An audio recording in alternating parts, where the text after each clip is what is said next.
Servus, Glück auf und herzlich willkommen zu einer weiteren FC Bayern Reaction. Ja Leute, willkommen zur Pressekonferenz nach dem 2:1 Champions League Sieg gegen Galatasaray Istanbul. Und da gehen wir rein. Ja, guten Abend, kurz vor Mitternacht. Herzlich willkommen zur abschließenden Pressekonferenz, nachdem der FC Bayern sich auch im 4. Champions League-Spiel der Vorrunde schadlos hält. 4 Spiele, 4 Siege. Darüber wollen wir doch gerne kurz mit unserem Cheftrainer sprechen, Thomas Tuchel. Bitte schön, dann Sollte er heute gute Laune haben. gleich das erste Handzeichen für die erste Frage. Oh, kein Statement oder was? Oh, haben wir nie, ne? Bei Champions League oder nach Heimspielen haben wir das nie, ne? Ja, es blendet ein Keiner Bock oder was? bisschen da oben. Ah ja, Heiko Niederer für die Bild-Zeitung. Ja. Fast. Oh, David Kein Fehr. Problem, alles gut. Herr Tuchel, eine Frage zu Jamal Musiala. Sie haben gerade schon gesagt, es ist eine Muskelverletzung. Es wäre dieses Jahr schon die 3. an der Stelle für ihn. Müssen Sie da irgendwie nochmal genau drauf achten bei ihm? Jetzt schon in der Saison die 2. Soll man da genau drauf achten, Alter? Was ist denn los mit den Leuten? Ne? Wie willst du da genau drauf achten? Ja, da müsstest du ihn mehr, keine Ahnung, weiß ich nicht, muss er seine Ernährung umstellen, sonst was. Aber ich denke, die sind alle gut beraten da im Profisport. Passiert halt einfach, ne? Ich glaube, wir brauchen jetzt nicht von einer Überbelastung sprechen. Also ist jetzt nicht so, dass wir alle 2 Tage 90 Minuten Vollgas spielen. Also Zweite Verletzung an der Stelle. Müssen Sie da irgendwie nochmal reden mit ihm oder müssen die Ärzte dann nochmal genau drauf schauen? Ja, reden wird nichts helfen. An der Stelle? Das machen die Ärzte. Das machen die Das ist Ärzte und Schwachsinn, die Alter. Therapeuten und unsere Reha- und Athletik. Jetzt aber soll er da reden, Alter. Wenn das so ist, ich hatte es jetzt gar Ist aber auch nicht seine Aufgabe, wenn das jetzt irgendwie, keine Ahnung, man kann ja solche Sachen vorbeugen oder sowas, aber das ist natürlich auch der Spieler dann in der Bringschuld.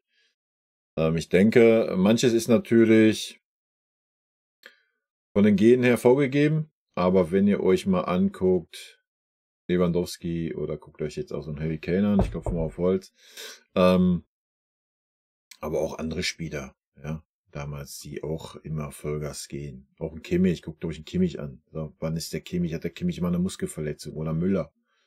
Also ich denke, das hat auch schon viel mit der Einstellung zu tun und wie man sich ernährt und wie man seinen Körper pflegt und so weiter und so fort, ne? Also das spielt da alles mit rein. Aber ich habe jetzt nicht irgendwie beim Jamal so empfunden, dass er jetzt irgendwie so oft weg war diese Saison.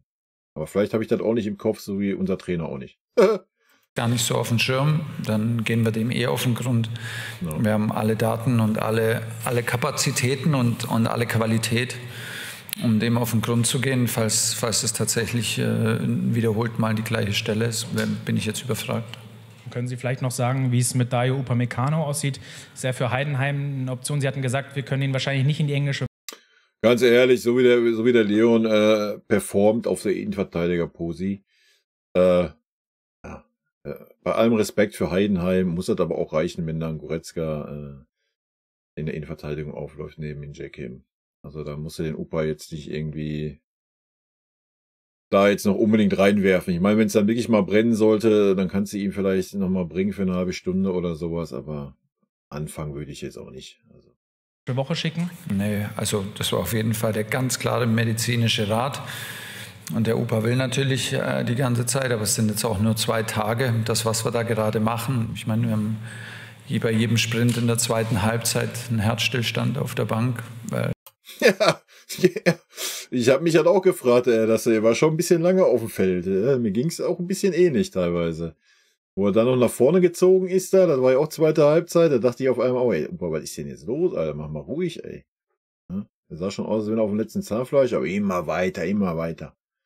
Weil es alles viel zu früh ist, aber er hat das sehr, sehr gut gemacht. Er war sehr diszipliniert in seiner Reha und hat sehr, sehr gut gespielt heute. Aber ja, das kann ich jetzt auch nicht abschließend beantworten, weil da gibt es schon noch einen gewissen Anteil, der subjektiv ist, ob wie ermüdet der Muskel ist, wie ermüdet der Spieler ist. Ja, ganz ehrlich, jetzt nochmal, bei allem Respekt vor Heidenheim, musst du jetzt das Risiko eingehen gegen Heidenheim, um ihn unbedingt aufzustellen? Ich denke, nein. müssen wir uns Zeit geben bis Freitag oder vielleicht sogar bis Samstagvormittag. Aber klar, erhöht sich nach einem Comeback aus einer Muskelverletzung, erhöht sich die Ermüdung vom Muskel und damit die Wahrscheinlichkeit auf eine Wiederverletzung erhöht sich natürlich, wenn du alle 3 Tage spielst. Auf der linken Seite Klaus Bergmann für die dpa. Herr Tuchel, wie bewerten Sie denn jetzt nach dem 4. Spieltag schon Gruppensieger zu sein? Und sagen Sie uns mal was Neues zu Harry Kane, den Manuel Neuer gerade als Phänomen bezeichnet hat. Das ist eine Maschine, Alter. Ich sag ja, du kannst hier Woche für Woche sitzen. Ich hab's ja die ganzen ersten Spiele schon gesagt. Ja. Da haben wir alle gesehen, wie er noch nicht gesucht wurde in unserem Spiel und trotzdem Tore gemacht hat. Ja, und jetzt stellt euch mal vor, ich meine, es ist jetzt schon ein bisschen besser gewesen gegen Dortmund, auch heute war es besser. Gebt dem mal noch Zeit. Ja? Gebt dem mal noch Zeit. Das wird ja nicht schlechter werden. Ja? Das wird ja nur besser werden, das Zusammenspiel. Klar, er ist ein Stürmer, er wird irgendwann auch mal ein Formtief haben, hat Levi genauso gehabt. Wird alles mal kommen. Hoffen wir mal, dass es nicht so früh kommt, oder vielleicht kommt es ja auch gar nicht, wer weiß.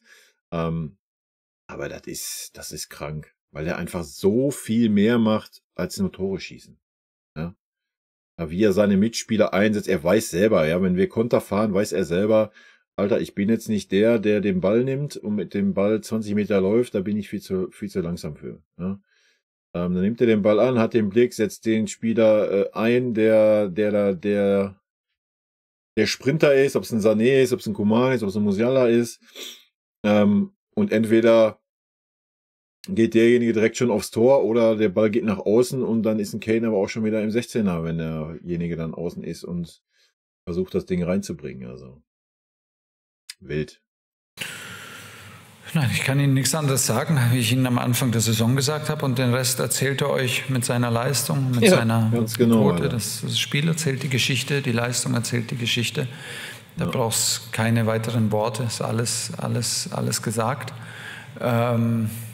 Es ist ich habe der Mannschaft gratuliert, nachdem wir gesehen haben, wie das Spiel in Kopenhagen ausgegangen ist, der Mannschaft gratuliert. Sehr stolz auf ihre Leistung und wie sie das gemacht haben. Jetzt auch vor allem in dieser Gruppenphase, vor allem auch heute. Ich bin sehr zufrieden. 12 Ich auch. Also heute mit der Leistung bin ich super, super happy. Punkte ist absolut keine Selbstverständlichkeit und ist natürlich top. Wir werden hungrig bleiben, aber wir sind Gruppensieger und haben heute wieder einen Heimsieg verdientermaßen und mit einem intensiven Spiel geliefert. Definitiv. Deshalb sind wir sehr zufrieden und großes Kompliment an die Mannschaft. Gibt es noch einen Fragewunsch? Okay, dann David nochmal bitte, ja.